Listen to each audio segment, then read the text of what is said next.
अगर कोई राजा 4 घंटे तक पूजा में बैठा हो और तभी दुश्मन हमला कर दे, तो क्या वो राजा पूजा छोड़ेगा या भगवान खुद उस युद्ध में उतरेंगे? क्या अब भी भगवान सच्चे भक्तों के लिए खुद तलवार उठाते हैं?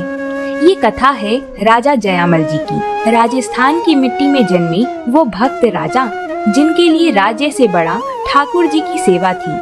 हर दिन 10 घड़ी यानी 4 घंटे पूजा में बैठे रहते और उस समय राजनीति क्या, युद्ध की खबर भी वर्जित थी। लेकिन सत्ता की भूख बड़ी बेरहम होती है।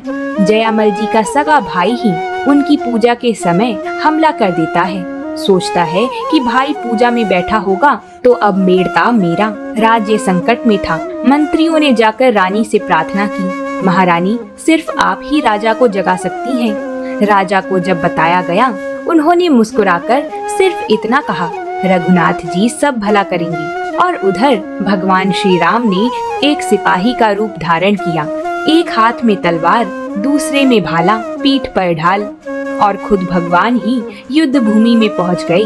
भगवान ने पूरी सेना को धराशाही कर दिया, पर किसी के प्राण नहीं लिए। शत्रु राजा को बस अपनी एक दृष्टि से मूर्छित कर दिया और वापस लौटकर घोड़ा यथास्थान बांध दिया। जब राजा जयामल जी अपने भाई से मिलने पहुँचे तो उसने बताया कि एक सांवला सिपाही आया था। उसकी मुस्कान और दृष्टि ने ही मुझे मूर्छित कर दिया। राजा को सब समझ में आ गया कि वह और कोई नहीं, स्वयं मेरे प्रभु श्री राम थे। जयामल जी भाई के साथ रो पड़े। तू धन्य है भाई, तुझे मेरे रघुनाथ के दर्शन हुए। भाई ने भी पश्चाताप किया, क्षमा मांगी और भगवान का भक्त बन गया।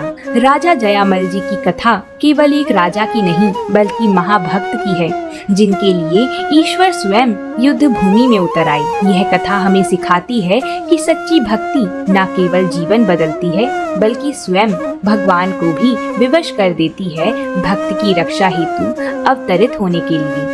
अगर आप सभी को ये कहानी पसंद आई हो तो कमेंट बॉक्स में जय श्री राम और वीडियो को एक लाइक जरूर करिएगा।